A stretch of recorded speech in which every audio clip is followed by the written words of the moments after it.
지방 소도시의 봄은 언제나 조용하다. 서울에서 버스로 3시간, 기차로는 2시간 반. 산과 강이 마을을 사방에서 둘러싸고 있어서인지 이 도시에서는 시간이 조금 다른 속도로 흐르는 것처럼 느껴진다. 사람들은 천천히 걷고 천천히 말하고 천천히 늙어간다. 급한 것이 없는 것처럼 보였다. 아니, 어쩌면 진짜로 급한 것이 없는 것일 수도 있었다. 큰 회사도 없고 큰 사건도 없고 큰 변화도 없이 계절만 돌아오는 곳. 누군가에게는 무료한 곳이겠지만 누군가에게는 그것이 바로 이 도시를 선택한 이유이기도 했다. 봄이 오면 이 도시의 골목에는 작은 꽃들이 핀다. 담장 아래서, 전봇대 옆에서, 보도블록 틈새에서 이름도 모르는 작은 꽃들이 별것 아닌 듯 피어났다가 별것 아닌 듯 진다. 그 골목의 가장 안쪽 오래된 건물들이 어깨를 맞대고 늘어선 자리에 낡은 중고서점이 하나 있었다. 간판에는 손으로 직접 쓴 듯한 글씨로 푸른 책방이라 적혀 있었다. 파란색 페인트가 군데군데 벗겨져 있었고 간판을 매달고 있는 철물도 녹이 슬었다. 하지만 오히려 그것이 이 서점을 더 오래되고 더 믿을 수 있는 공간처럼 보이게 했다. 유리창은 반투명하게 흐려져 있었는데 그 너머로도 빽빽이 꽂힌 책들의 실루엣이 보였다. 문을 열면 낡은 종이 냄새와 오래된 나무 냄새, 그리고 이름 붙이기 어려운 무언가가 한꺼번에 코끝을 간지렸다. 어떤 손님들은 그 냄새 때문에 책을 사지 않고도 이 서점을 자꾸 찾았다. 무언가 기억이 날 것 같은 냄새라고 어떤 손님이 말한 적 있었다. 책장은 통로가 비좁을 만큼 빽빽하게 들어서 있었다. 소설, 시집, 에세이, 철학, 과학, 요리책, 여행기. 분류가 있는 것 같기도 했고 없는 것 같기도 했다. 손 닿기 어려운 위 칸에는 오래되어 제목이 거의 보이지 않는 책들이 꽂혀 있었고 아래 칸에는 종이가 누렇게 변한 문고본들이 가지런히 놓여 있었다. 서점 안가장 안쪽에는 작은 의자가 2개 있었고 그 사이에 낡은 나무 탁자가 하나 있었다. 손님이 앉아 책을 읽을 수 있는 자리였는데 오후가 되면 그 자리에 볕이 들어 따뜻했다. 그 서점을 운영하는 사람은 한지아였다. 나이는 40 중반쯤 되어 보였다. 화장기 없는 얼굴에도 자세히 들여다보면 오래 살아온 사람 특유의 균형감 같은 것이 있었다. 눈가에는 가는 주름이 몇 개 잡혀 있었지만 그 눈 자체는 맑고 조용했다. 항상 단정하게 묶은 머리카락은 귀 뒤로 넘겼고 옷은 언제나 수수했다. 린넨 소재의 셔츠나 단색 니트, 편안한 바지. 어떤 날은 앞치마를 두르고 있기도 했다. 그녀는 말이 많지 않았다. 손님이 와도 먼저 말을 거는 법이 없었다. 책을 고르는 사람이 있으면 조용히 자기 일을 하면서 기다렸다가 계산할 때가 되면 책을 들고 온 손님에게 조용히 미소를 지어 보였다. 그 미소가 따뜻했다. 무언가를 억지로 짓는 표정이 아니라 오랜 시간 자신의 삶에 익숙해진 사람이 자연스럽게 내비치는 온도 같은 것이었다. 그럼에도 손님들은 그 조용함이 불편하지 않았다. 오히려 이 서점에 오면 마음이 가라앉는다고 말하는 사람들이 많았다. 도시 중심부의 카페나 편의점처럼 자꾸 무언가를 팔려 하지 않고 그냥 여기 있어도 된다고 허락해주는 것 같은 공간이라고. 그날도 오후의 햇살이 서점 안으로 비스듬히 들어오는 평범한 봄의 오후였다. 지아는 카운터 뒤에서 책 한 권을 들여다보고 있었다. 새로 들어온 책들을 정리하다가 마음에 드는 구절이 있어서 잠깐 읽는 중이었다. 한 손으로는 차를 감싸 쥐고 눈은 책 페이지 위를 천천히 움직이고 있었다. 그때 문이 열렸다. 낡은 철제 프레임에 달린 작은 종이 울렸다. 딸랑 하는 소리가 서점 안에 퍼졌다. 지아는 고개를 들었다. 들어온 사람은 한눈에 봐도 이 골목과 어울리지 않는 사람이었다. 짙은 남색의 고급 정장. 옷감 자체에서 무게가 느껴졌다. 윤기가 흐르는 가죽 구두는 이 골목의 돌바닥 위에서도 빛이 났다. 손목에 찬 시계는 수수한 편이었지만 그것 하나가 오히려 전체적인 품위를 완성시키는 것 같았다. 나이는 60 언저리. 머리카락에는 흰 서리가 고르게 내려앉아 있었는데 그것이 그를 더 무게 있어 보이게 했다. 자세가 곧고 눈빛이 살아있었다. 서울이나 혹은 그보다 더 먼 곳에서 온 사람처럼 보였다. 남자는 서점 안으로 한 발 들어서더니 잠깐 멈췄다. 서점 안의 공기를 받아들이는 것 같았다. 그의 눈이 천천히 책장을 훑었다. 왼쪽에서 오른쪽으로, 위에서 아래로. 특정한 것을 찾는 것 같기도 했고 그냥 이 공간에 익숙해지려는 것 같기도 했다. 그는 발걸음이 조심스러웠다. 마치 유리 위를 걷는 사람처럼, 혹은 오래된 기억 위를 걷는 사람처럼. 남자는 서점 안을 천천히 걸었다. 책장 사이의 좁은 통로를 지나며 여기저기 눈길을 주었다. 시집 코너를 지나다가 걸음을 멈췄다. 손이 뻗었다. 책장에서 낡은 시집 한 권을 집어들었다. 오래된 책이라 표지가 누렇게 변색되어 있었고 가장자리는 살짝 닳아 있었다. 누군가 오래 들고 다녔거나 오래 펼쳐 읽었던 흔적이 있는 책이었다. 남자는 그 책을 한참 바라보았다. 앞면을 보고 뒷면을 보고 다시 앞면을 보았다. 그리고 조용히 물었다. 이 책 아직도 팔고 있네요? 목소리가 낮았다. 질문이라기보다는 혼잣말처럼 들렸다. 하지만 분명히 지아를 향한 말이었다. 지아는 카운터에서 그를 바라보았다. 그리고 자연스럽게 미소를 지었다. 네, 찾으시는 분들이 가끔 계세요. 워낙 오래된 판본이라 보기 어려운 책이라서요. 남자는 고개를 들어 지아를 바라보았다. 그 눈빛에는 무언가가 담겨 있었다. 설레는 것도 아니고 두려운 것도 아니고 그 두 가지 사이 어딘가에 있는 감정. 오랫동안 찾아 헤매던 것을 드디어 발견했을 때 느끼는 기쁨과 고통이 동시에 밀려오는 그런 눈빛. 그것은 단순한 책 한 권에 반응하는 표정이 아니었다. 지아는 그 눈빛을 읽지 않으려는 듯 시선을 내리깔았다. 사실 저 책은 잘 팔지 않아요. 워낙 오래된 판본이라서 값을 매기기가 좀 어려워요. 그렇겠군요. 남자는 책을 다시 책장에 꽂았다. 그리고 한동안 서점 안을 더 걸었다. 아무것도 사지 않고 아무 말도 하지 않으면서 그냥 그 공간 안에 있었다. 책장 하나하나를 천천히 훑어보면서 마치 오래전 잃어버린 무언가의 흔적을 찾듯이. 지아는 카운터에서 그를 간간히 바라보았다. 그 시선은 자연스럽고 무심했다. 일하는 중에 손님을 확인하는 서점 주인의 시선. 잠시 후 남자는 서점을 나갔다. 문이 닫혔다. 종소리가 다시 울렸다. 딸랑. 지아는 오랫동안 그 문을 바라보았다. 미소는 여전히 얼굴에 걸려 있었다. 하지만 그 미소 아래에는 그 어떤 손님에게도 보여준 적 없는 어떤 것이 있었다. 아주 잠깐 눈빛 안 깊은 곳에서 파도가 지나간 것 같은. 지아는 손에 들고 있던 책을 내려놓고 일어섰다. 창문 쪽으로 걸어갔다. 유리 너머로 남자의 뒷모습이 보였다. 골목을 걷는 그의 발걸음은 아까보다 조금 느렸다. 마치 발이 쉽게 떨어지지 않는 것처럼.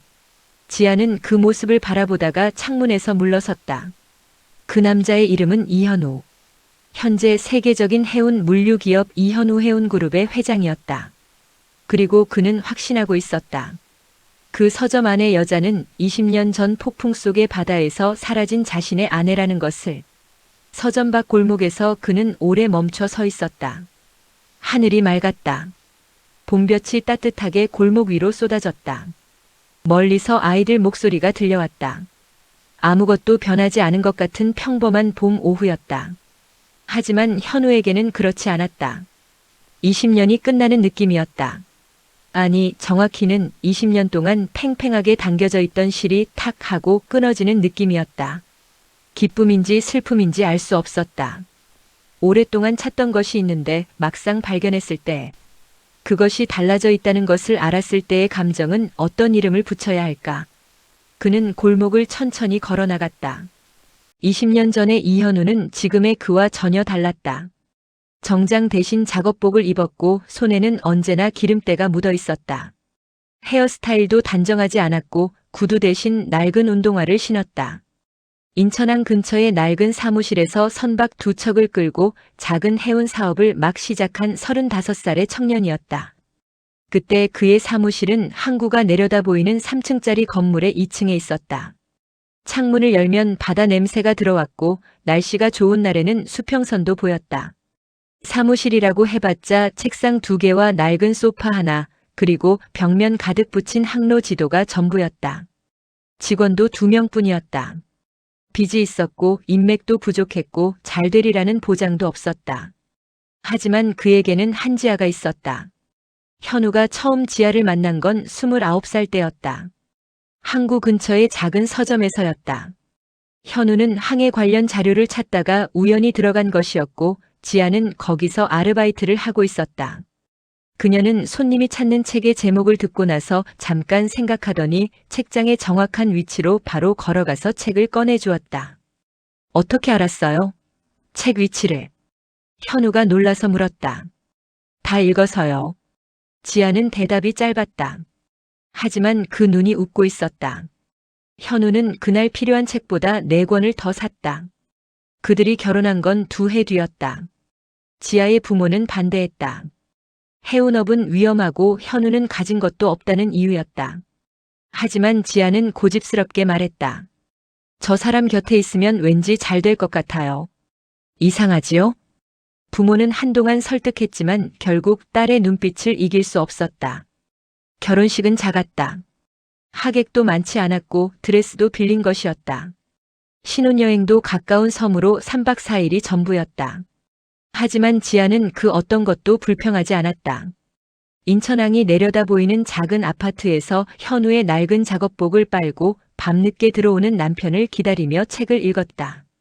현우는 그 아파트의 불빛을 기억했다.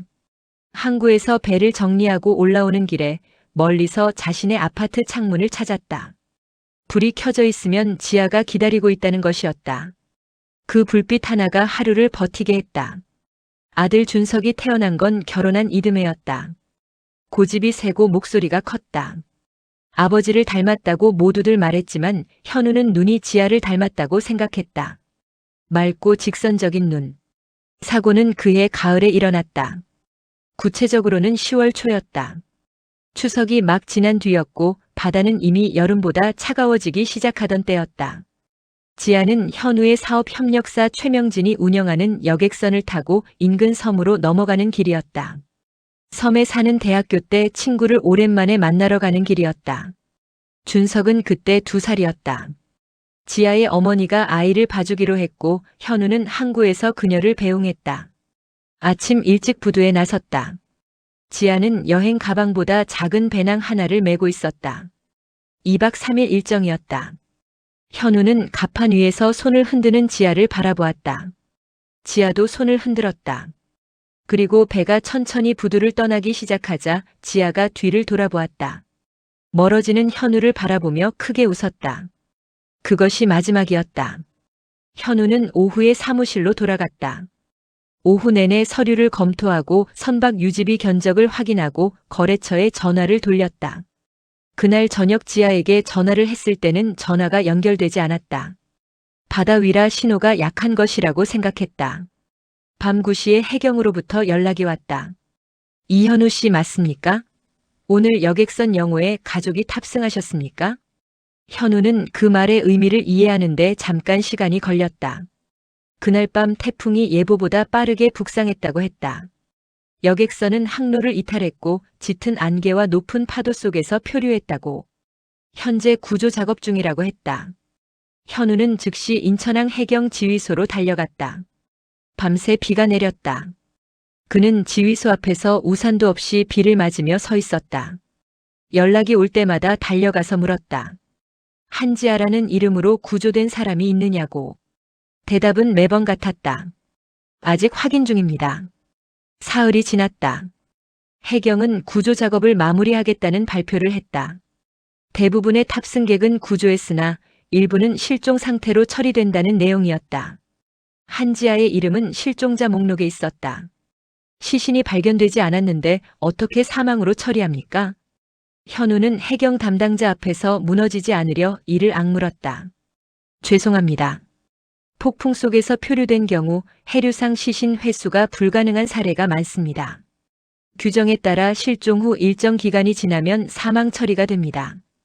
그게 사망이라는 증거가 됩니까? 살아있을 수도 있지 않습니까? 담당자는 잠시 침묵했다가 말했다. 그 가능성을 배제하진 않습니다. 하지만 해류의 방향과 수온, 그리고 생존 가능 시간을 종합했을 때 현우는 그 말이 끝나기 전에 자리에서 일어났다. 서류에는 실종 사망이라는 도장이 찍혔다. 사람들은 그에게 이제 받아들이라고 했다. 장모는 며칠 동안 그의 아파트에 찾아와 울었다. 동료들은 조용히 곁에 있어 주었다. 아무도 살아있을 거라고 말하지 않았다. 오직 현우만이 받아들이지 않았다. 이유는 단 하나였다. 시신이 없다. 그것만으로 충분했다.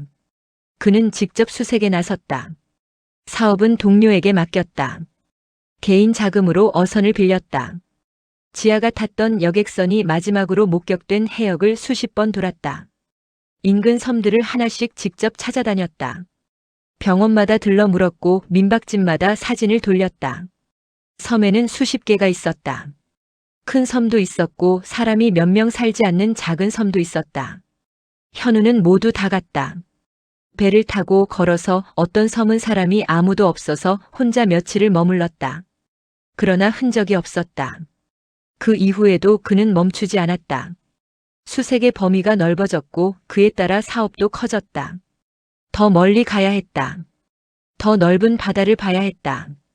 지아가 어딘가에 살아있다면 그 어딘가는 자신이 닿을 수 있는 곳이어야 했다. 이현우 해운이 세계로 뻗어나간 데에는 그 믿음이 있었다. 일본, 동남아시아, 중국 연안, 유럽의 항구 도시들. 어디를 가든 그는 현지 사람들에게 사진을 보여주었다. 20년 전 지아의 사진, 그 사진으로 나이를 추정해 만든 몽타주. 아무도 알지 못했다. 그리고 어느 날 부하 직원이 가져온 정보 하나가 그를 이 소도시로 이끌었다. 지방 소도시의 오래된 서점. 혼자 운영하는 중년 여성. 외지에서 왔다는 이야기. 그리고 결정적으로 그 서점의 이름. 푸른 책방. 그 이름을 들었을 때 현우는 아무 말도 하지 않았다. 그냥 지도를 열었다. 그 도시를 찾았다. 그리고 다음 날 아침 일찍 차에 올랐다. 서점 앞에서 그는 오래 서 있었다. 유리 너머로 안을 들여다보았다. 책장들 사이로 누군가의 모습이 보였다.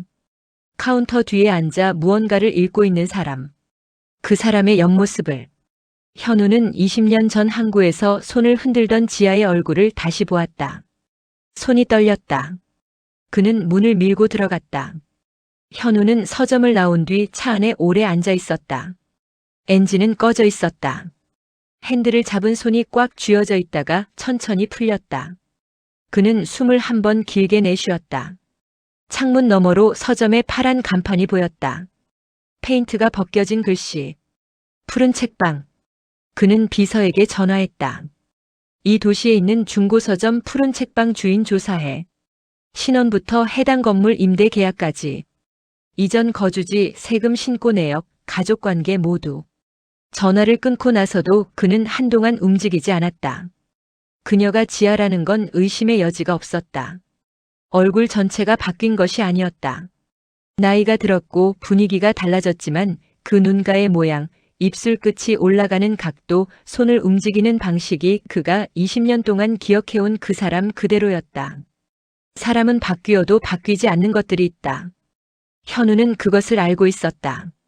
하지만 그녀는 그를 전혀 모르는 사람처럼 대했다. 처음 본 손님처럼. 아무런 반응도 없이 자연스럽고 부드럽게. 그 태도가 오히려 현우를 더 혼란스럽게 했다. 기억이 없는 것인가? 아니면 기억이 있으면서도 모른 척하는 것인가? 사흘 뒤 보고서가 도착했다. 서점 주인 이름 서아린. 나이 47세. 이 도시로 이주한 시점 약 15년 전. 이전 거주지 남해의 작은 섬. 현재까지 단독 세대 구성, 혼인 관계 없음. 자녀 딸 1명. 이름 서유나. 나이 20.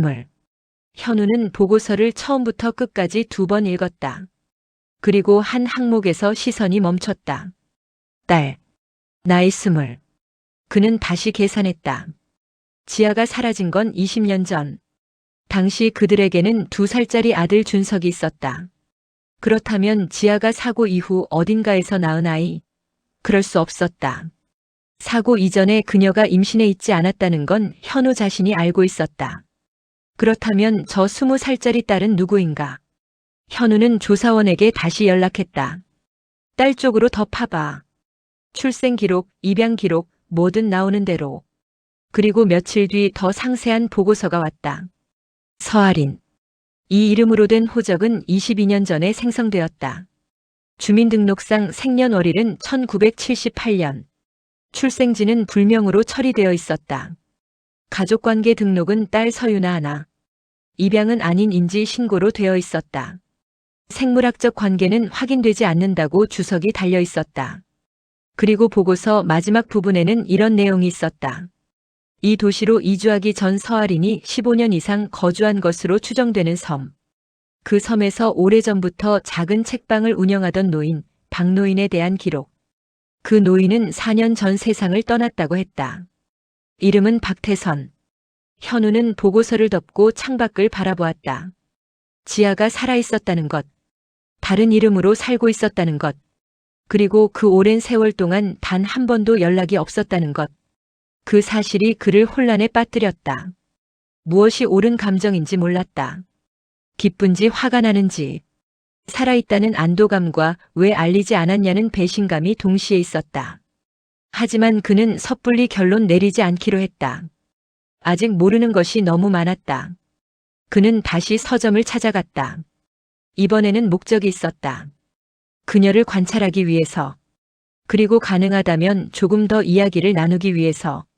그날 서점 안에는 손님이 한 명 있었다. 중학생쯤 되어 보이는 여자아이가 만화책 코너에서 한참을 서 있었다. 지아는 카운터에서 납품 목록을 확인하고 있었다. 현우는 들어서며 자연스럽게 책장 쪽으로 걸어갔다. 그러다 불쑥 말을 걸었다. 여기 오래 하셨어요, 이 서점? 지아는 납품 목록에서 눈을 들었다. 그를 보고 잠시 멈칫했다가 그냥 자연스럽게 대답했다. 한 10년 됐어요. 전에는요? 섬에 있었어요. 혼자서요? 딸이랑요? 현우는 그 말을 삼켰다. 딸. 그 단어가 가슴 어딘가에 작은 가시처럼 박혔다. 그는 더 묻지 않았다. 그냥 책 한 권을 골라서 카운터에 가져갔다. 지아는 책을 받아 가격을 확인하고 종이 가방에 넣어 건네주었다. 감사합니다. 현우는 가방을 받아 들고 나왔다. 차에 앉아서 가방 안에 책을 꺼냈다. 아무 책이나 집은 것이었다. 제목을 확인하고 나서야 그는 멈칫했다. 제목은 기억의 섬이었다. 그는 오랫동안 그 제목을 바라보았다. 우연이었다. 분명히 우연이었다. 그런데도 그 우연이 아무렇지 않게 느껴지지 않았다. 그날 저녁 현우는 호텔 방 창문 앞에 서서 이 도시의 불빛을 바라보았다. 창밖으로 작은 산이 보였다. 산등성이에 불빛이 몇 개 있었다. 그는 생각했다. 지아가 이 도시를 선택한 이유는 무엇일까? 서울에서 멀고 기차역도 작고 아무도 눈여겨보지 않을 것 같은 이 도시. 숨기 위한 장소로서 이보다 더 적합한 곳은 없을 것 같았다. 숨기 위한 장소. 그 단어가 마음에 걸렸다. 무엇으로부터 숨은 것일까? 아니면 누구로부터? 20년 전. 폭풍우가 몰아치던 그 밤. 여객선이 항로를 이탈했을 때 지아는 갑판 위에 있었다. 그녀는 선실 안에 있다가 너무 답답해서 잠깐 바람을 쐬러 나온 것이었다. 배가 고요하게 항해할 때는 갑판이 좋았다. 파도 소리, 바람 소리, 저 멀리 빛나는 섬의 불빛들. 지아는 난간에 기대어 하늘을 보고 있었다. 별이 많았다. 아직 폭풍이 오기 전이었다. 그녀는 현우에게 전화를 했다. 연결되지 않았다. 사무실에서 늦게까지 일하고 있을 터였다. 지아는 짧은 문자를 남겼다. 바다 예뻐요. 별이 많아요. 오늘 저녁 준석이 잘 자고 있는지 어머니한테 확인해줘요. 문자를 보내고 전화기를 넣었다. 다시 하늘을 보았다. 그때 바람이 달라졌다. 갑자기 파도가 높아졌다. 배가 흔들리기 시작했다. 처음에는 조금 출렁이는 정도였다. 선내 방송이 나왔다. 잠시 풍랑이 예상되니 승객들은 선실 안으로 들어가 달라는 안내였다. 지아는 난간을 잡고 선실 쪽으로 돌아서려 했다. 그 순간 배가 크게 기울었다. 갑판이 한쪽으로 쏠렸다. 지아의 발이 미끄러졌다. 손이 난간을 잡으려 했지만 손바닥이 미끄러웠다. 바닥이 사라지는 느낌이 들었다. 그 다음은 차가움이었다. 바다는 10월의 한기를 그대로 담고 있었다. 몸이 물 안으로 빠져들었다. 얼마나 깊이 들어갔는지 알 수 없었다. 눈을 뜨면 암흑이었고 눈을 감아도 암흑이었다. 어느 쪽이 위인지도 몰랐다. 지아는 발을 움직였다. 손을 움직였다. 본능적으로. 몸이 알아서 했다. 숨이 막혀왔다. 위로. 그 방향으로. 얼마 후 얼굴이 수면 위로 나왔다. 숨을 들이켰다. 폭풍우가 쏟아졌다. 파도가 덮쳤다. 배는 이미 저 멀리 있었다. 빛이 보였다가 사라졌다. 지아는 무언가를 잡았다. 판자 조각인지 구명부표인지 알 수 없는 것. 그걸 끌어안고 파도에 몸을 맡겼다. 밤이었다. 비가 내렸다. 바람이 울었다. 그 다음은 아무것도 없었다. 의식이 돌아온 건 며칠 뒤였다. 천장이 낯설었다. 흰 벽 나무로 된 창문 너머로 파도 소리. 형광등이 아닌 전구 불빛이 방 안을 노랗게 채우고 있었다. 어딘가의 작은 방이었다. 낡은 침대 위에 누워서 지아는 눈을 떴다. 눈을 뜨자마자 제일 먼저 든 생각은 여기가 어딘지 모른다는 것이었다. 그 다음은 나는 누구인가 하는 것이었다. 이름이 무엇인지 몰랐다. 어디서 왔는지 몰랐다. 왜 여기 있는지 몰랐다. 기억이라는 것이 통째로 사라진 것 같았다. 머릿속을 아무리 더듬어도 아무것도 없었다. 텅 빈 공간. 마치 새벽 3시의 바다처럼 어둡고 끝이 없었다. 눈 떴네. 옆에 노인이 앉아 있었다. 얼굴에 깊은 주름이 패인 70대 노인이었다. 눈은 작았지만 따뜻했다. 몸은 말랐지만 자세가 곧았다. 손은 크고 거칠었는데 그 손이 지아에게 물 한 잔을 건네주었다. 이름이 뭐요? 지아는 대답하지 못했다. 노인은 기다렸다. 재촉하지 않았다. 그냥 옆에 앉아서 물을 마시는 지아를 바라보았다. 괜찮아. 천천히. 그 말 한마디가 이상하게 울렸다.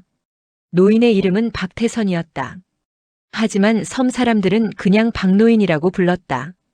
그는 이 작은 섬에서 수십 년을 살아왔다. 아내와 함께 시작한 책방을 아내가 먼저 세상을 뜬 뒤에도 혼자 운영하고 있었다. 자식이 없었고 섬을 떠날 이유도 없었다. 그가 폭풍우가 치던 밤에 해변으로 나간 것은 별다른 이유가 없었다. 오래된 습관이었다. 큰 비가 오기 전 파도가 뭔가를 쓸어놓기도 하기 때문에 해변을 한 번씩 확인하는 것이었다. 그날 밤 해변에는 지아가 있었다. 파도에 밀려온 판자 조각을 끌어안고 모래 위에 엎어져 있었다. 처음에는 살아있는지 알 수 없었다. 노인은 달려가서 맥을 짚었다. 맥이 있었다. 섬에 하나뿐인 작은 의원으로 달려갔고 의원 원장이 응급처치를 했다. 이틀을 거의 의식 없이 지냈다. 그리고 셋째 날 아침 지아는 눈을 떴다. 기억이 돌아오기 전까지 새 인생을 살아보게. 박노인은 그렇게 말했다. 억지로 기억을 끌어내려 하지 말고 지금 이 순간부터 살아가라고. 기다리면 온다.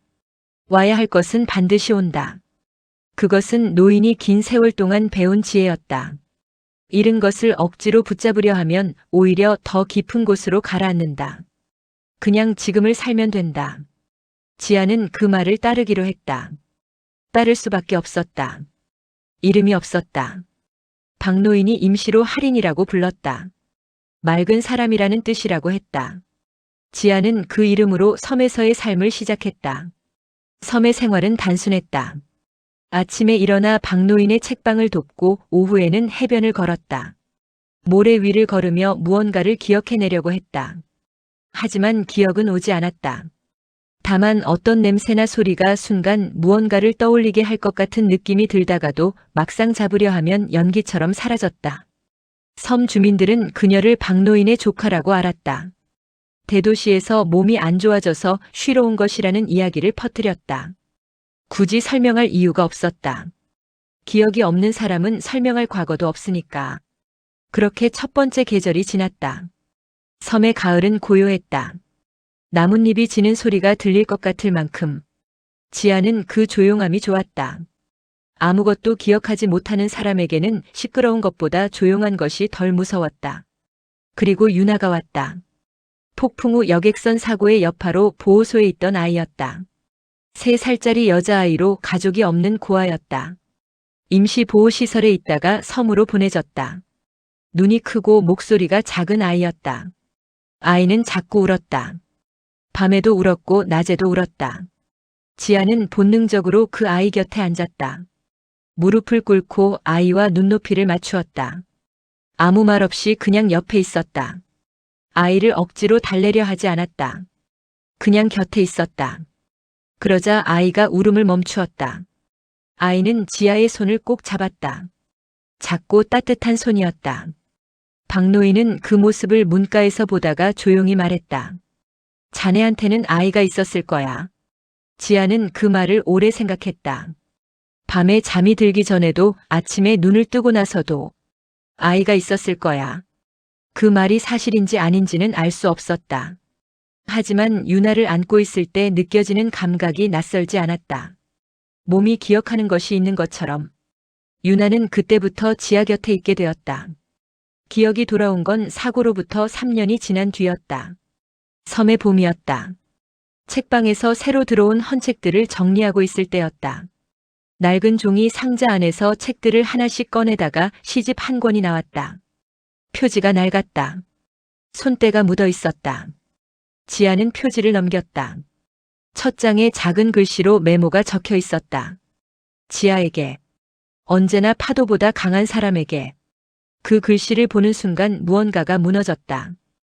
홍수처럼 기억이 밀려왔다. 인천의 작은 아파트. 기름 냄새 나는 작업복. 항구. 파도 소리. 2살짜리 아이의 웃음소리. 남편. 그 이름. 이현우. 그리고 배를 탔던 날 아침. 항구에서 손을 흔들던 남자의 얼굴. 그 눈빛. 지아는 책을 떨어뜨렸다. 무릎에 힘이 풀렸다. 책방 바닥에 주저앉았다. 가슴이 조여들었다. 숨을 쉬기가 어려웠다. 세상이 갑자기 2배로 커진 것 같았다. 또는 자신이 갑자기 2배로 작아진 것 같았다.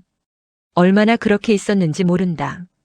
박노인이 들어오다가 그 모습을 보고 아무 말 없이 차를 끓여왔다. 녹차였다. 따뜻한 찻잔을 지아의 손에 쥐어주었다. 지아는 2 손으로 찻잔을 감싸 쥐고 한참 후에야 입을 열었다. 기억이 돌아왔어요. 나요. 박노인은 고개를 끄덕였다. 그리고 한참 그녀를 바라보다가 말했다. 돌아갈 거요? 지아는 그 질문을 이미 예상하고 있었다. 기억이 돌아오는 순간부터 그 질문은 공중에 떠 있었다. 돌아가야 했다. 당연히 그래야 했다. 남편이 있고 아이가 있고 자신의 삶이 있는 곳이 있었다.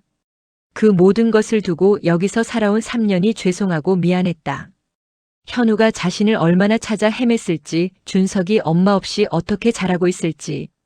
그런데 기억과 함께 돌아온 건 따뜻한 기억만이 아니었다. 배를 타기 전날 밤의 일도 함께 왔다. 그날 밤이었다. 준석을 재우고 물을 마시러 부엌으로 나왔다. 거실을 지나가는데 서재에서 현우의 목소리가 들렸다. 낮고 긴장된 목소리였다. 전화 통화 중이었다. 지아는 그 앞을 그냥 지나치려다가 멈췄다. 최 사장, 이번 항로는 반드시 일정대로 가야 해. 화물이 늦어지면 다 끝나는 거야. 화물, 항로. 그것만으로는 이상하지 않았다. 해운 사업을 하는 사람이 항로와 화물을 이야기하는 건 당연한 일이었다.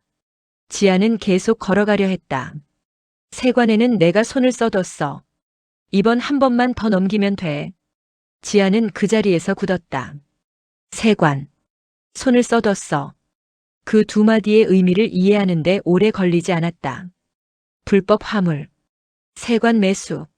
밀수 혹은 그와 비슷한 무언가. 현우의 사업이 단순한 해운이 아닐 수도 있다는 것. 지아는 그날 밤 잠을 자지 못했다. 이불 안에서 옆에 누운 현우의 얼굴을 오래 바라보았다. 이 사람이 어떤 일을 하고 있는 건가? 내가 모르는 것이 있는 건가? 물어야 하나? 아니면 그냥 넘겨야 하나? 결론을 내리지 못한 채 아침이 됐고 배를 탔고 폭풍을 만났고 기억을 잃었다. 그리고 3년이 지나 기억이 돌아오자 그날 밤의 일도 함께 돌아온 것이다. 지아는 찻잔을 내려놓고 창밖을 바라보았다. 섬의 바다가 보였다.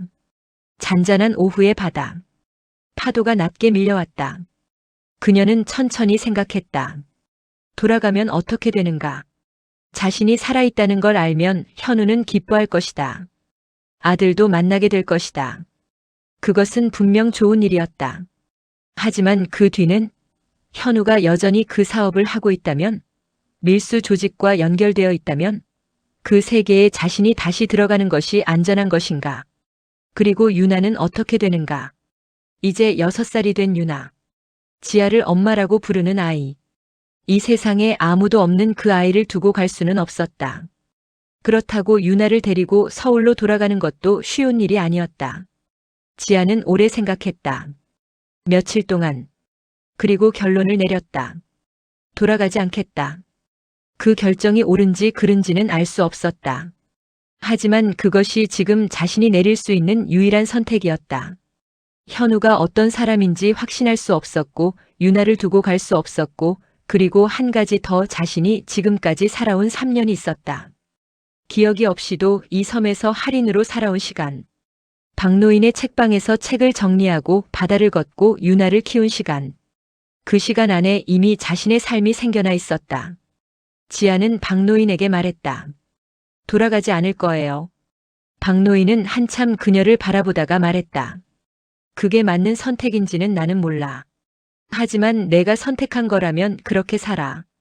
그날부터 지아는 완전히 서할인이 되었다. 이름을 법적으로 정리했다. 호적을 새로 만드는 건 어렵고 복잡한 과정이었지만 섬에서 알게 된 사람들의 도움으로 가능했다. 유나도 자신의 딸로 인지 신고했다. 박노인은 몇 년 뒤 건강이 나빠지기 시작했다. 책방을 혼자 운영하기 어려워졌다. 지아는 그 옆에서 책방을 지켰다. 그리고 박노인이 세상을 떠나던 해에 지아는 섬을 떠나기로 했다. 섬에서의 시간이 끝났다는 느낌이었다. 더 내륙 쪽으로 조용한 도시로 가야 할 것 같았다. 박노인이 지어준 이름을 간판으로 달고 푸른 책방. 현우는 포기하지 않았다. 서점에 3번, 4번을 더 찾아갔다. 매번 책을 한 권씩 샀다. 철학책을 사고 시집을 사고 소설을 샀다. 책 내용은 아무래도 좋았다. 지아의 목소리를 듣고 싶었다. 그 손이 책을 종이봉투에 넣는 방식을 보고 싶었다. 지아는 매번 그를 처음 보는 손님처럼 대했다. 반갑지도 불편하지도 않은 그 절묘한 중간 어딘가의 태도로. 안녕하세요. 이 책으로 하시겠어요? 감사합니다. 그것이 전부였다. 하지만 5번째 날 서점 문을 열었을 때 현우는 멈췄다. 카운터 뒤에 지아가 없었다. 대신 다른 사람이 있었다. 20살 언저리의 여자였다. 키가 보통이었고 머리는 짧게 잘라 귀 뒤로 넘겼다. 눈이 컸다. 눈이 많이 컸다. 눈가에 쌍꺼풀이 없었고 눈동자는 짙은 갈색이었다. 입술은 얇았고 전체적으로 수수하게 생긴 얼굴이었지만 표정이 살아있었다. 손에는 책을 들고 있다가 현우가 들어오는 소리에 고개를 들었다. 어서 오세요. 밝은 목소리였다. 지아보다는 더 활기가 있었다. 현우는 그 얼굴을 한참 바라보았다. 지아를 닮지 않았다. 눈매도 입술도 목소리의 질감도. 그렇다고 자신을 닮은 것도 아니었다. 낯선 얼굴이었다. 따님이세요? 현우는 자신도 모르게 물었다. 여자는 웃으며 고개를 끄덕였다. 네. 엄마는 잠깐 나갔어요. 오후에 오시면 계실 거예요. 서점 자주 도와드려요? 요즘은 자주요. 제가 이 동네로 이사 왔거든요. 여자가 손에 든 책을 책장에 꽂으며 말했다. 저는 서유나예요. 유나. 현우는 그 이름을 마음속에 새겼다. 책 좋아하세요? 저요? 좋아하죠. 엄마 덕분에 어릴 때부터 책방에서 자랐거든요. 유나는 자연스럽게 웃었다. 낯선 어른에게도 스스럼 없이 말하는 성격인 것 같았다. 현우는 책장 앞에 서서 책을 보는 척하면서 유나를 관찰했다. 유나는 책방 안을 능숙하게 움직였다. 어디에 어떤 책이 있는지 잘 알고 있는 것처럼. 잠시 뒤 서점 문이 열렸다. 지아가 들어왔다. 손에 봉지를 들고 있었다. 그녀는 들어서다가 현우를 보고 잠깐 멈췄다. 찰나의 정지. 그 순간이 너무 자연스러워서 눈치 빠른 사람이 아니면 알아채기 어려웠다. 현우는 알아챘다. 또 오셨네요. 지아의 목소리는 여전히 고요했다. 네. 좋은 책이 많아서요. 현우는 그날 2권의 책을 샀다. 유나와 지아가 함께 포장해 주었다. 그 모습을 보며 현우는 생각했다. 저 2사람은 오래되었다. 말이 없어도 서로를 안다. 며칠 뒤 조사 보고서가 다시 왔다. 유나의 출생 기록을 더 깊이 들여다본 결과였다. 서유나의 공식적인 출생 기록은 없었다. 서아린의 호적에 등록된 것은 사고 이후 5년이 지난 시점이었다. 생모는 불명. 입양이 아닌 인지신고. 그리고 중요한 항목 하나. 20년 전 여객선 사고 당시 구조된 신원 미상 어린이들에 대한 기록. 대부분은 가족이 나타나 데려갔지만 한 명이 끝내 신원이 확인되지 않았다. 당시 나이 추정 3살. 여아. 인근 섬의 임시보호소로 보내졌다는 기록으로 끝났다. 그 섬과 서아린이 살았던 섬이 같은 섬이었다. 현우는 그 2 기록을 나란히 놓고 오래 바라보았다. 유나는 지아의 딸이 아니었다. 그 폭풍우 속에서 지아와 함께 바다에 떠돌았을 아이. 기억을 잃은 채 섬에 정착한 지아가 갈 곳 없는 그 아이를 딸처럼 받아들이고 키워온 것이었다. 현우는 숨을 천천히 내쉬었다. 그 사실이 슬펐다. 복잡하게 슬펐다. 지아가 준석을 두고 떠나 다른 아이를 딸로 키운 세월이 슬펐다. 기억이 없어서 그랬을 것이다. 그건 이해할 수 있었다. 하지만 기억이 돌아온 뒤에도 돌아오지 않은 것은 그 이유를 아직 몰랐다. 현우는 보고서를 덮고 방 안에 불을 껐다. 창밖으로 달이 보였다. 보름이 조금 지난 달. 조금 이지러진 모양이었지만 여전히 밝았다. 저 달은 이 도시를 비추고 인천 항구를 비추고 지아가 살았다는 남해의 섬도 비추었을 것이다. 현우는 달을 보며 생각했다. 기억이 돌아왔음에도 돌아오지 않은 이유. 그 이유가 무엇인지 알아야 했다. 그래야 다음 발걸음을 뗄 수 있었다. 그리고 그 이유를 알게 된 건 결혼식 당일 기자의 폭로를 통해서였다. 초대장은 발송되지 않았다. 하지만 기자는 알고 있었다. 이현우 해운그룹 회장 이현우의 외아들 이준석의 결혼식. 서울 도심의 대형 호텔 그랜드 볼룸. 재계 인사, 정치인, 언론인, 미디어 관계자들까지 수백 명이 참석하는 화려한 행사였다. 이준석은 아버지의 사업을 이어받을 예정으로 업계에서는 이미 유망한 인물로 알려져 있었다. 그리고 무엇보다 그는 어머니 없이 자란 아이였다. 그 사실은 언론에서 종종 거론되었다. 20년 전 비극적인 여객선 사고. 젊은 아내를 잃은 뒤 홀로 아들을 키우며 사업을 키워온 회장. 그 이야기는 어딘가 드라마적인 요소가 있었고 이현우 회원의 성공 신화와 함께 자주 소비되었다. 준석의 결혼식은 그래서 더 많은 주목을 받았다. 준석은 22살이었다. 키가 크고 어깨가 넓었다. 아버지를 닮아 자세가 곧았다. 하지만 눈이 달랐다. 현우의 눈보다 더 맑고 더 투명했다. 어머니를 닮은 눈이었다. 현우는 항상 그것을 알고 있었지만 아들에게는 한 번도 그 말을 하지 않았다. 결혼식 당일 아침 현우는 일찍 일어났다. 호텔 창문으로 서울 하늘이 보였다. 맑은 봄날이었다. 바람이 없었다. 그런 날에는 이상하게 생각이 맑아지는 것 같았다. 그날 아침 현우는 지아를 생각했다. 이 결혼식을 지아가 알고 있을까? 이 세상에 살아있는 준석의 엄마가 아들의 결혼식이 오늘이라는 걸 알고 있을까? 그리고 그는 생각지도 못한 일이 일어나게 된다는 것을 그날 아침에는 알지 못했다. 결혼식장은 오전부터 분주했다. 꽃 장식이 홀 전체를 가득 채우고 있었다. 흰 장미와 작은 들꽃들. 하객들이 하나둘 모여들었다. 현우는 아들 곁에서 하객들을 맞았다. 악수를 하고 인사를 나누고 미소를 지었다. 그러다 홀 한쪽에서 그녀를 보았다. 지아였다. 그리고 유나였다. 둘은 홀 한쪽 구석에 조용히 앉아 있었다. 이 자리가 어색한 것 같기도 했고 자신들이 있어야 할 자리라는 것을 알고 있는 것 같기도 했다. 지아는 단정한 옷을 입고 있었다. 화장은 거의 하지 않았다. 유나는 옆에서 프로그램 책자를 보고 있었다. 현우는 걸음을 멈췄다. 지아와 눈이 마주쳤다. 지아는 시선을 돌리지 않았다. 그냥 바라보았다. 그 눈빛 안에는 아무것도 없는 것 같기도 했고 모든 것이 있는 것 같기도 했다. 현우는 아들 옆에서 그녀에게 다가갈 수 없었다.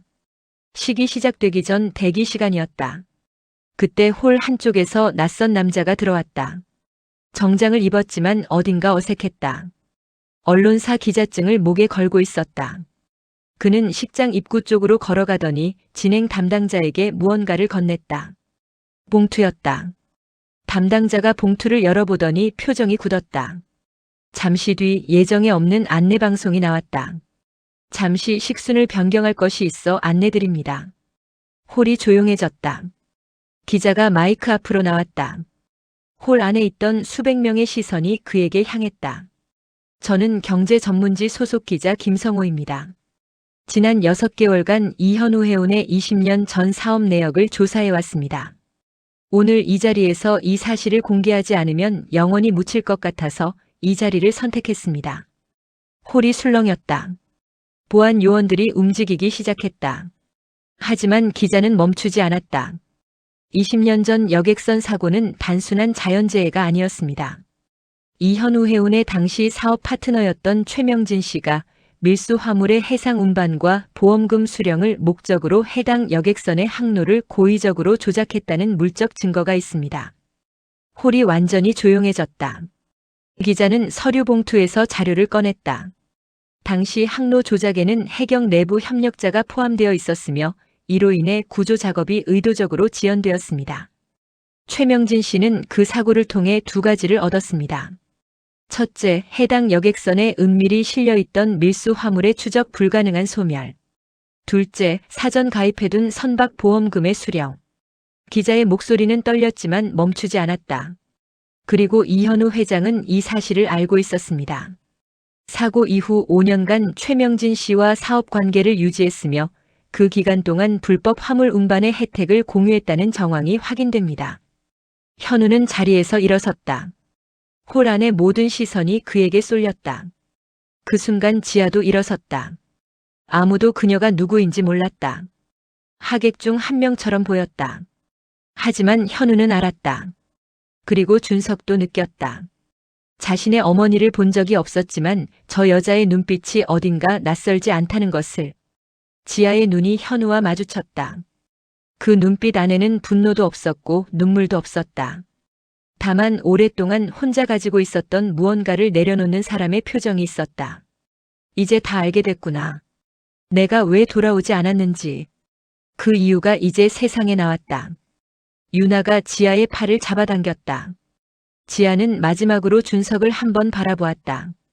준석은 무대 위에서 굳어 있었다. 지아는 아무 말도 하지 않았다. 그냥 그 얼굴을 한번 보았다. 맑은 눈. 자신의 눈을 닮은. 둘은 조용히 홀을 빠져나갔다.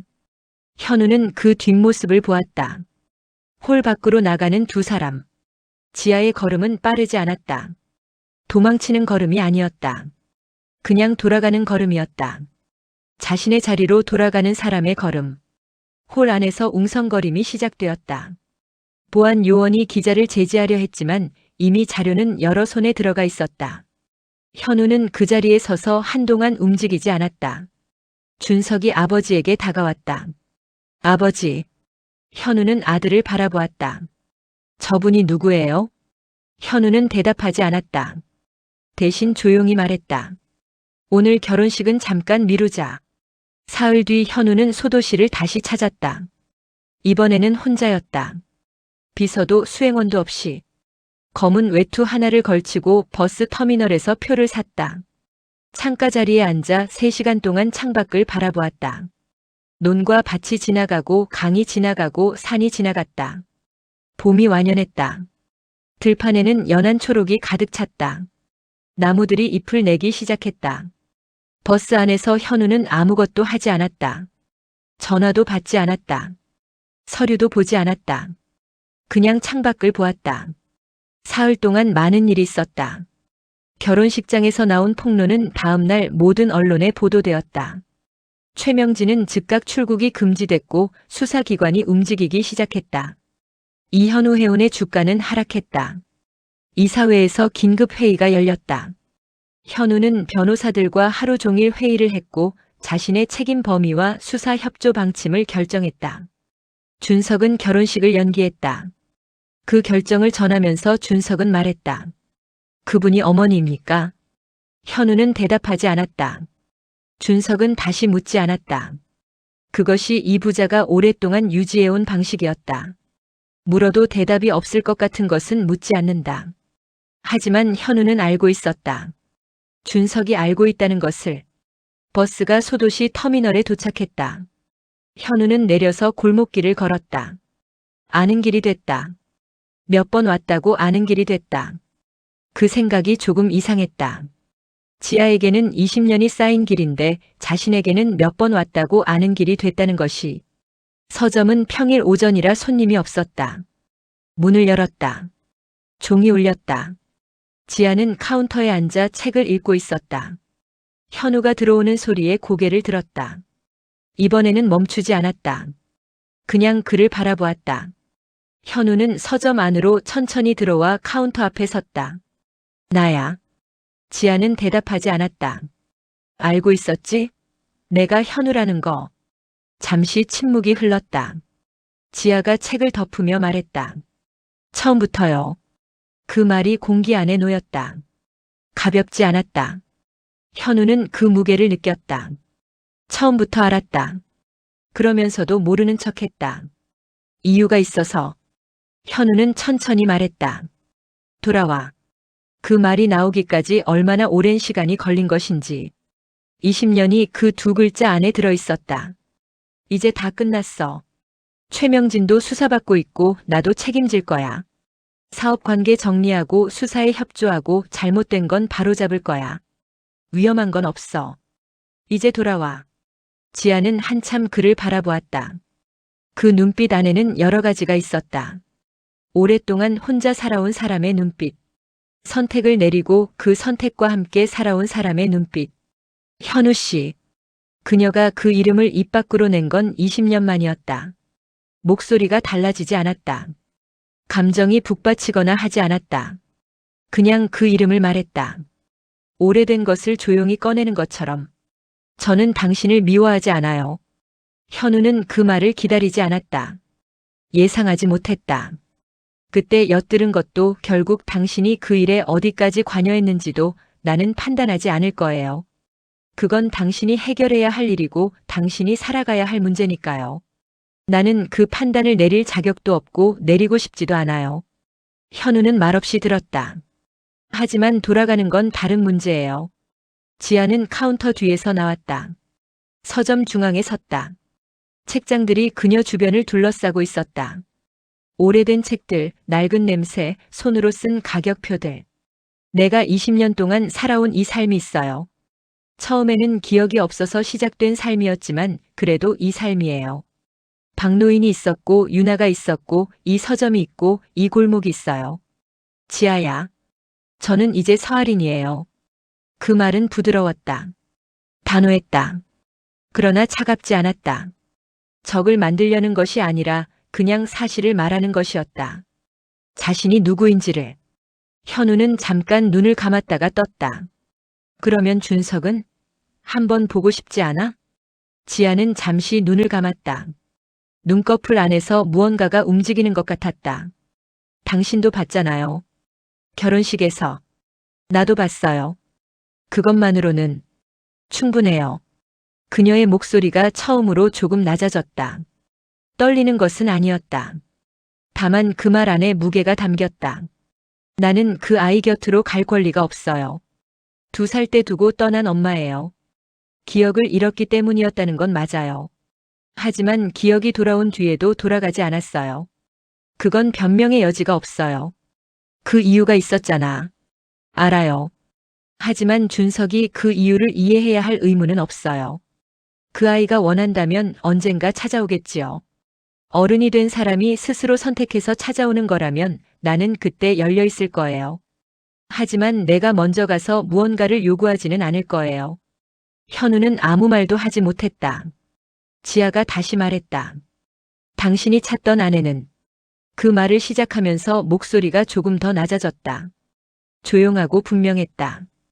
20년 전 바다에서 끝났어요. 서점 안이 조용했다. 그 사람은 분명히 당신을 사랑했어요. 당신의 꿈을 믿었고 아들을 사랑했고 그 작은 아파트에서의 삶이 행복했어요. 나는 그것을 기억해요. 기억이 돌아왔을 때 가장 먼저 돌아온 것이 그 기억이었으니까요. 그 사람은 진심이었어요. 그렇다면. 하지만 그 사람은 이제 없어요. 시간이 가져갔어요. 바다가 가져간 게 아니라 시간이요. 20년이라는 시간이 그 사람 대신 다른 사람을 만들어 놓았어요. 저예요. 서아린이요. 현우는 더 이상 설득하지 않았다.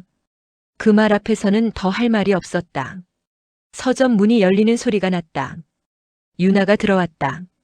손에 커피 2잔을 들고 있었다. 아마 근처 카페에 다녀온 모양이었다. 그녀는 현우를 보고 잠깐 멈췄다가 지아를 보았다. 지아가 고개를 끄덕였다. 유나는 조용히 카운터에 커피 1잔을 내려놓고 서점 안쪽 구석으로 걸어갔다. 책 1권을 꺼내 들고 낡은 의자에 앉았다. 현우는 그 모습을 바라보았다. 저 2 사람이 함께 만든 세월. 말없이 서로의 위치를 아는 것. 서로가 어디 있어도 편안한 것. 그것은 20년이 만든 것이었다. 현우가 20년 동안 수색하고 사업을 키우고 세계를 돌아다니는 동안 지아와 유나는 섬에서 그리고 이 도시에서 그 시간을 쌓아온 것이었다. 지아가 말했다. 오셨으니까 차 1잔 드시고 가세요. 그것은 배려였다. 내쫓는 것이 아니라 그냥 사람으로 대하는 것. 오래된 감정과 상관없이 지금 이 순간 한 사람의 손님으로. 현우는 서점 한쪽의 낡은 의자에 앉았다. 지아가 건네준 차를 받았다. 따뜻했다. 녹차 냄새가 났다. 셋은 아무 말 없이 같은 공간에 있었다. 창문으로 봄볕이 들어왔다. 먼지가 비단에서 느릿느릿 움직였다. 책 냄새가 났다. 낡은 종이와 오래된 나무의 냄새. 유나가 페이지를 넘기는 소리가 들렸다. 멀리서 골목을 지나는 오토바이 소리가 들렸다. 아이들 목소리가 들려왔다가 멀어졌다. 현우는 차를 마시며 그 공간 안에 있었다. 20년 동안 그가 찾고 있었던 것이 무엇인지를 처음으로 제대로 생각했다. 지아인가? 아내인가? 아니면 그것도 아닌가? 어쩌면 그것은 사람이 아니었는지도 모른다. 인천 항구의 냄새. 아파트 창문 너머로 보이던 바다. 준석이 2살 때 울음을 그치던 방식. 지아가 책을 읽을 때의 자세. 항구에서 손을 흔들던 그 아침의 빛깔. 그 모든 것들. 그 시간들. 그것은 사람이 아니었다. 이미 지나간 시간이었다. 시간은 돌아오지 않는다. 어떤 수색으로도 어떤 노력으로도. 현우는 그 사실을 머리로는 알고 있었다. 하지만 20년 동안 몸이 받아들이지 않았던 것이다. 오늘에서야 몸이 받아들이기 시작했다. 차를 다 마셨다. 그는 천천히 일어섰다. 잘 있어요. 네. 안녕히 가세요. 지아는 고개를 들어 그를 보았다. 그리고 미소 지었다. 그 미소는 20년 전 항구에서의 미소가 아니었다. 그것은 서아린의 미소였다. 낡은 서점을 혼자 지켜온 사람의, 긴 시간을 자신의 방식으로 살아온 사람의, 자기 삶을 스스로 선택한 사람의 미소였다. 현우는 서점을 나섰다. 종이 울렸다. 딸랑. 골목을 걸었다. 오래된 돌바닥이 구두 아래에서 조금 불규칙하게 느껴졌다. 봄볕이 골목 안으로 가득 들어왔다. 담장 아래 작은 꽃들이 피어 있었다. 이름 모를 작은 꽃들이. 골목 끝에서 현우는 한 번 뒤를 돌아보았다. 서점의 파란 간판. 손으로 쓴 글씨.